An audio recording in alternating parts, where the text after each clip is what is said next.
Et bonjour et bienvenue les amis, on se retrouve aujourd'hui pour une nouvelle vidéo règle sur Board Game Arena. Et aujourd'hui on va parler un petit peu d'un jeu en exclusivité. Pourquoi? Eh bien parce qu'on va parler de The Game Maker, un jeu qui est passé en financement participatif, qui a réussi son financement participatif et qui est jouable sur Board Game Arena. Donc vous pouvez le tester bien en avance. C'est un jeu anglais, je ne sais pas s'il arrivera chez nous en localisation. En tout cas, c'est un jeu qui va vous permettre de fabriquer des jeux de société. Donc la boucle est bouclée. Un jeu de société qui permet de fabriquer des jeux de société. On regarde ça sans plus tarder.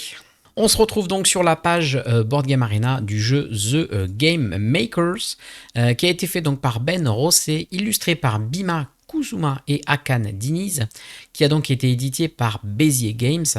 Il a été développé par Steven Bézier, D. Blattner, Bézier Ted et Bézier Games. Donc j'ai l'impression quand même que l'éditeur a une grande plus-value là-dessus et a pas mal travaillé autour de l'adaptation de ce jeu sur Board Game Arena.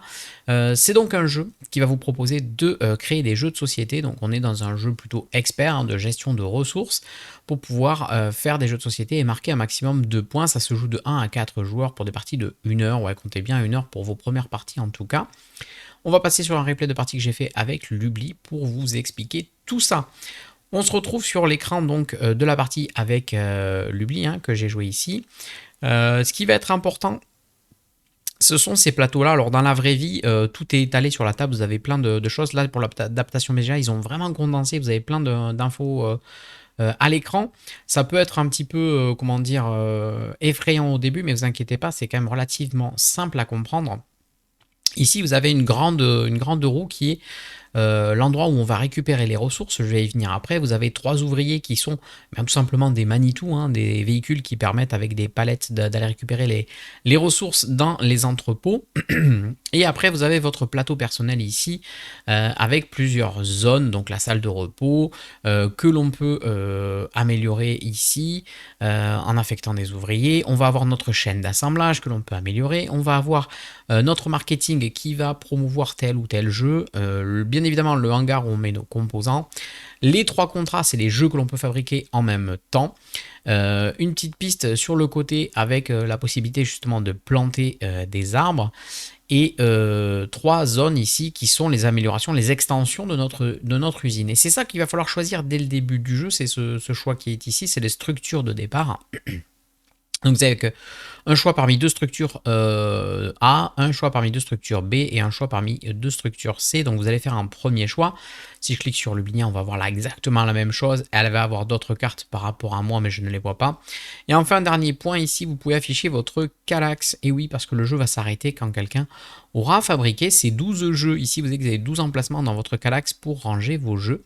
Et le placement de ces jeux dans cette Kallax ne va pas être anodin puisque vous allez marquer des points de victoire. Donc c'est un jeu de gestion de ressources. Vous allez utiliser des ressources pour fabriquer des jeux de société. Une fois que ces jeux de société sont faits, vous allez les ranger dans votre Kallax et vous allez vouloir faire un maximum de points. Donc pourquoi? Parce qu'en fait, les jeux vont être de 4 catégories. Vous allez avoir les jeux jaunes qui vont être les jeux de stratégie, si je ne dis pas de bêtises. En bleu, vous allez avoir les jeux de collection. En violet, les jeux d'ambiance coopératif. Et en rouge, les jeux d'affrontement, si je ne dis pas de bêtises. On a une dernière piste qui est la piste d'écologie. La piste verte qui, elle, va vous rapporter des points si vous avez réussi à planter des arbres. Plus vous montez sur ces pistes, plus vous débloquez des multiplicateurs qui sont forts. Ça va de 0 à x5, je crois, voire x4 pour la piste verte. Je ne l'ai pas en tête exactement. Je ne sais pas si on clique dessus, si on l'a, ouais, je ne peux pas la voir en entier. Dans la vraie vie, vous avez vraiment un grand panneau avec toutes les pistes. Jeu de ressources, pourquoi donc on a cette roue ici où on va récupérer des ressources. La première ressource disponible, ce sont les cartes. Elles sont en 3 niveaux. Chaque fois, chaque ressource est disponible en 3 niveaux. Niveau 1, niveau 2, niveau 3.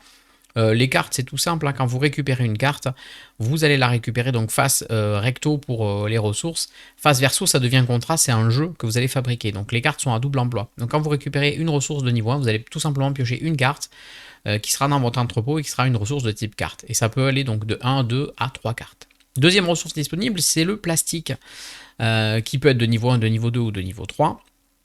Le plastique va essentiellement servir à fabriquer vos structures en général. Vos structures vont nécessiter du plastique pour pouvoir être finalisées et validées. Ici, on a la ressource de type D. Eh bien, ce sont tout simplement des dés qu'on va récupérer et lancer. La valeur des dés, bien évidemment, va être dépendante de son niveau. Un dé de niveau 3 va avoir plus de chances d'avoir des valeurs fortes, alors qu'un dé de niveau 1 aura des valeurs plus faibles. On a la ressource bois, qui est aussi la ressource ouvrier. Donc, vous pouvez récupérer un ouvrier de niveau 1, de niveau 2 ou de niveau 3. Soit ça sera du bois pour vos jeux de société, soit ça va être typiquement dans votre usine. Alors, je vais ranger la Kallax. Et ici, avec les ouvriers justement de niveau 1, de niveau 2 ou de niveau 3, il y aura la possibilité d'améliorer des choses ou de récupérer des ressources. Et enfin, dernier type de ressources, ce sont les tuiles, tout simplement, pour avoir des tuiles simples, doubles ou triples, qui vont avoir l'utilité, comme d'habitude, sur les cartes jeux de société, pour pouvoir les fabriquer. Il y a des jeux de société qui vont vous demander des ressources de niveau 1 ou de niveau 3, mais aussi les tuiles ici, vous allez pouvoir les utiliser aussi pour améliorer votre chaîne d'assemblage. Donc vous allez piocher une tuile de niveau 1 ou de niveau 2 ou de niveau 3 que vous allez placer. Et si vous faites des alignements de 3 fois la même ressource, eh bien vous aurez une réduction pour vos prochaines constructions de jeux de société qui vont nécessiter cette ressource. Donc un exemple, si j'aligne ici 3 fois le symbole carte dans ma chaîne d'assemblage, dans mon usine, eh bien j'aurai une chaîne d'assemblage qui est performante au niveau des cartes, et donc eh bien, la prochaine fois que je devrais faire un jeu de société, tous les prochains jeux qui nécessitent des cartes m'en nécessiteront un de moins. Donc un qui nécessiterait une ressource de niveau 3, eh bien passerait à 2, un 2 à 1, et s'il y a besoin que d'une carte, c'est gratuit. Petite particularité de la ligne d'assemblage, quand vous arrivez à compléter un carré, l'emplacement du milieu ici, qui est vacant, vous allez pouvoir placer un petit Twinnies à l'intérieur, vous choisissez celui que vous voulez et ça vous fait un bonus. Tour de jeu, donc c'est très simple, je vais placer mes 3 Manitou. Et là, la petite originalité du jeu, c'est que si je me place sur un emplacement de niveau 1, et bien comme ça va tourner, je vais récupérer aussitôt mon ouvrier. Si je le place sur un niveau 2, eh bien je vais mettre 2 tours avant de récupérer mon ouvrier. Si je le place sur un nouveau 3, je vais mettre 3 tours à récupérer mon ouvrier. Ici, on voit bien qu'on a un niveau 1 sur de la carte, niveau 2 sur du plastique, niveau 3 sur du dé. Et bien quand ça va changer, forcément, ce petit cran qui sera de niveau 1 va se retrouver ici. Donc au prochain tour, je sais déjà que j'aurai du niveau 1 en plastique, du niveau 2 en dé et du niveau 3 en bois. Donc on peut anticiper les déplacements comme ça de la roue, et ça va être très important pour savoir quel type de ressources je peux récupérer. A noter que le dernier cran, c'est la ressource que je veux. Donc je peux choisir et j'aurai soit du niveau 1, soit du niveau 2, soit du niveau 3 en fonction du trou qui est tombé en face. Quand je vais affecter mes petits meeples ouvriers ici à des zones de mon entreprise, typiquement soit en ressources, soit en amélioration, et bien à un moment donné, quand la roue va passer devant la fin de la salle de repos ici, je récupérerai mes ouvriers. Donc mes ouvriers sont placés, puis à un moment donné, on les récupère. Et avec ça, il faut que j'essaie de faire un maximum de points parce que le scoring va changer en fonction des jeux. Par exemple, la piste jaune ici, elle nous dit qu'on va marquer un nombre de points indiqués pour chaque colonne de notre Kallax, de notre étagère, avec un jeu de construction de moteur. Voilà, les jaunes, c'est construction de moteur, engine building. Ça veut dire que donc, pour chaque colonne où j'ai un jeu jaune, je vais marquer un point de victoire. Marquer le nombre de points indiqués pour chaque colonne. Donc 1 fois le multiplicateur pour chaque jeu jaune dans ma Kallax. Le bleu, lui, me dit que pour chaque ensemble de 2 jeux de collection dans ma Kallax, je prendrai 1 point. Donc là, je veux faire des paires de jeux bleus pour pouvoir faire un maximum de points. Les violets, c'est je marque soit 1 point pour chaque adversaire ayant créé des jeux coopératifs, ou je marque le deuxième nombre si j'ai créé au moins 3 jeux coopératifs. Je marque uniquement si j'en ai créé au moins 1. Donc ça va un peu dépendre des autres joueurs. Et le rouge, c'est les jeux d'affrontement. Le score affiché est le nombre pour chaque adversaire qui a construit moins de jeux d'affrontement que vous. Donc là, c'est si pour chaque adversaire, j'ai construit plus de jeux d'affrontement, je vais gagner plus de points. Donc on part sur une base à 4, donc c'est un petit peu plus dur à faire, mais si on monte le multiplicateur, on peut faire 4 x 5, potentiellement j'imagine 20 points pour chaque adversaire sur lequel j'ai mis plus de jeux d'affrontement. C'est intéressant. Et puis là, tout simplement, c'est 1 point par sapin, par arbre que j'ai planté. Encore une fois, via le multiplicateur. Donc je vais juste avancer pour qu'on voit la répartition des structures choisies. Alors moi ici, j'ai choisi le coffre-fort. Tout simplement, je place 3 ressources plastiques de niveau 1 dessus. Ça me fera 5 points de victoire en fin de partie. La jardinerie, ici, à partir du moment où j'ai placé donc 2 ressources plastiques de niveau 2, la jardinerie devient active. Pour pouvoir l'activer, il faut que je vienne placer un ouvrier dessus. Je génère un arbre, donc ça c'est plutôt cool. Et cet ouvrier, je ne le récupérerai que quand on arrivera sur la fameuse salle de pause ici.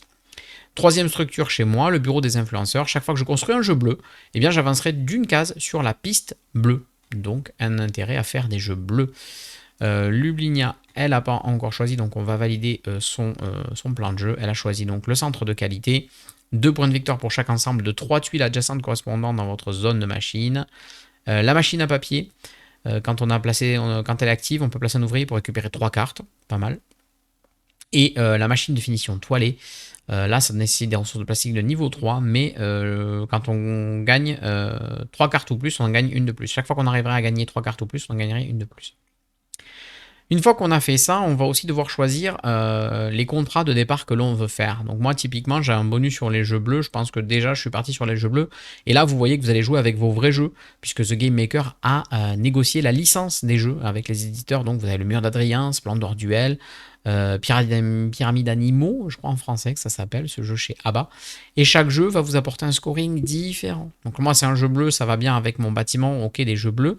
Mais Splendor Duel, il va me rapporter un point pour chaque autre jeu qui ont des cartes